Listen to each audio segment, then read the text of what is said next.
Okay, so a week has passed by for these eco jars to fully develop and grow. And so far, it's very interesting because my conclusions were kind of off and my predictions were also kind of off from the last time over here. The jar that seems to be doing the best for this week's at least is the jar with sand, and the other jars, for example, the lake ecosphere jar, the one that's a square shape, and the pond rock jar, they haven't done as well as the sand ecosystem jar, and I think that's due to various factors that I'll discuss later on in this video. So first, let's focus on the lake ecosphere jar. So let me zoom in on it. So as you can see, a very interesting behavior I saw is with this algae plant itself. This algae seems to rise and fall during the day, and I think that has something to do with the temperature and the amount of sunlight it gets. So since it's during the day, it has a lot of sunlight, so it seems to rise to the surface for some apparent reason. I'm not sure why it does that, but during the night, this algae seems to go down to the ground or the bottom of the jar, and it seems to just rest there until the sunlight comes back. So it's very interesting behavior that I didn't expect to see from an algae.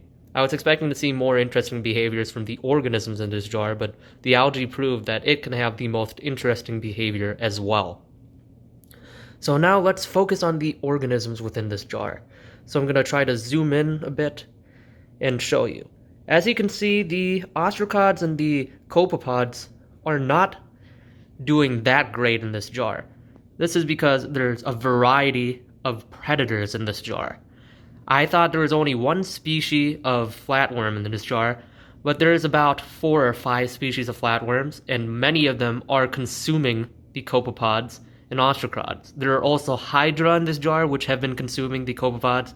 There's the water skimmer too, and there's other organisms that probably are consuming these copepods as well. So I think there was around, maybe at the beginning of this experiment, maybe around 150 copepod ostracods. I only see about maybe 60 or 70, so their populations have went down big time.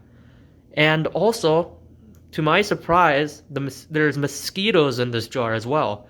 So some of the mosquito larvae have matured and become full-grown mosquitoes. It's hard to see them because of this huge condensation that came, from the evaporation of all the liquid in this jar.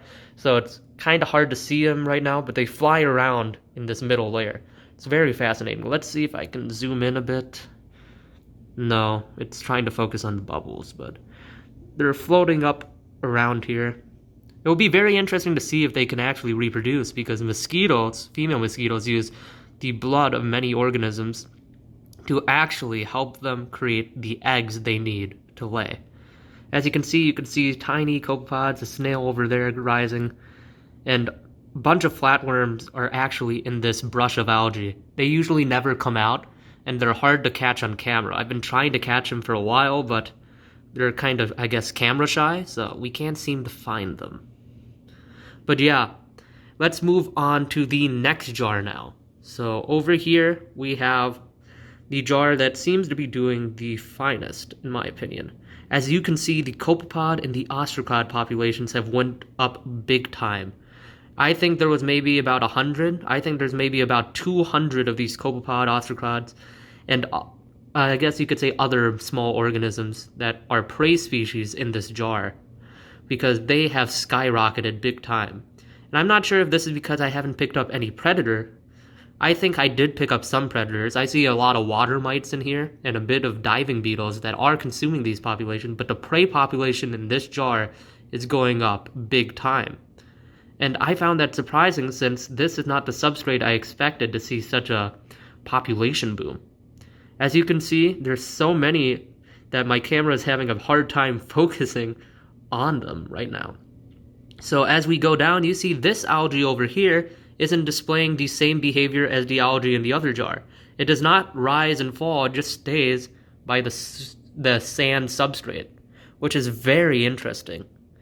There is a bit of flatworms in this jar, but I don't think they're the kind that consume copepods, since I haven't seen the population go down any time. I think it's just the algae consuming, I guess you can say, flatworms and planarians, because this copepod population is ridiculous. Because before they used to only inhabit the middle of the jar, but now they went up and to the down, the full jar. They're all over it now. And it'll be interesting to see if this population is sustainable, or whether it will decline because of an overabundance of organisms in this jar, whether the bioload would be too much, or whether these organisms will survive. So this jar, as you can see, is thriving. The population's off the charts, and it's very fascinating to watch the behavior between these copepods without any predator species. I mean, there is one or two hydra in this jar, and a diving beetle, which I can't seem to find either. He always hides in this algae brush, but whenever I come out here without my camera, he's swimming around, so maybe he knows I bring my camera or whatever, but it's hard to find them. There's also hydra in this jar, but it doesn't seem to be doing anything to this copepod ostracod population here. Just too many of them, and I don't think this is sustainable, but it might be. So moving on to the next jar, we have the snail jar. I like to call this a snail jar because, as you can see, there's a snail over there. He looks like a black dot because of the way the sun's on the jar, but he's moving around. And yeah, this jar has been doing well too. But all the copepods here have been hiding, and I was wondering, why are you hiding? What's going on here? And there's an overabundance of hydra in this jar that are just consuming the copepod species. So the copepods, as I said before, were hiding in the rocks, and I didn't know why. But now I know it's due to the hydra. As you can see, there's a little egg sac here from the snail. He has laid a lot of eggs, and they have hatched. So now they're all in this algae brush over here, and they're consuming the algae, and it's doing pretty well. As you can see, the algae in this jar has also risen up. So for some reason, whenever the sunlight comes on it, it rises to the surface. But like the other jar, when the sun goes down and it's nighttime, this algae goes back to the bottom. And it's a very interesting behavior from this algae species that I didn't expect to see either in this jar. But yeah, most of the copepods and ostracods are hiding in between the rock, making it very hard to gauge whether this is doing well or not. All I can tell you is the snail population has went up to about maybe 10 from the one original snail. As you can see, this guy over here is just chomping away. But yeah, a lot of snails and a lot of flatworms. So now moving on to the control jar. As you can see, it is pretty empty, just like I expected. The population of the copepods and ostracods has dwindled almost to zero. I can only see maybe about 20 or maybe even 30 organisms in this jar. The algae isn't doing that good either. And I'm not sure why. It gets the same amount of sunlight. It's just not growing. So I'm assuming that without the substrate level and the nitrifying bacteria, the organisms in this jar aren't doing as well. Let's see if I can see some copepods. You could see snails. Snails are, of course, thriving in this jar. I'm not actually sure what they're consuming. The algae on the bottom, or just the algae that forms on the glass. But yeah, it's pretty clear, pretty empty. Which follows what we believe would happen, right? The clear jar wouldn't thrive and probably die. There's a copepod you see over there. Not doing too good. But yeah, that's about the population of this jar. Now I'm going to zoom out so we can see all the jars and discuss this. So far the jar that's thriving the most is the sand jar. And this was against my belief because I thought this lake ecosystem jar, the one with the lake substrate on the bottom, would do the best since it has the right amount of organisms and the right substrate. But I believe that the predator content in that jar was too high, and that has caused the, I guess you could say, bioload to decrease big time.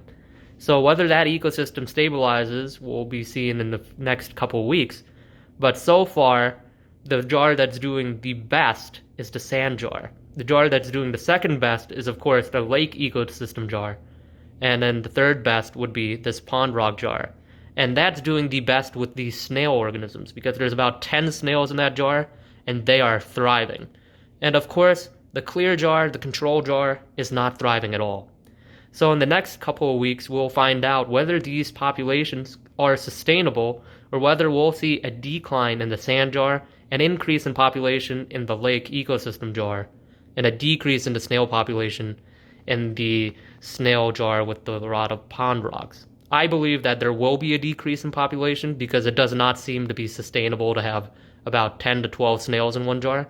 And I believe that the predator population will also go down in the lake ecosystem jar because they're running out of prey species to consume.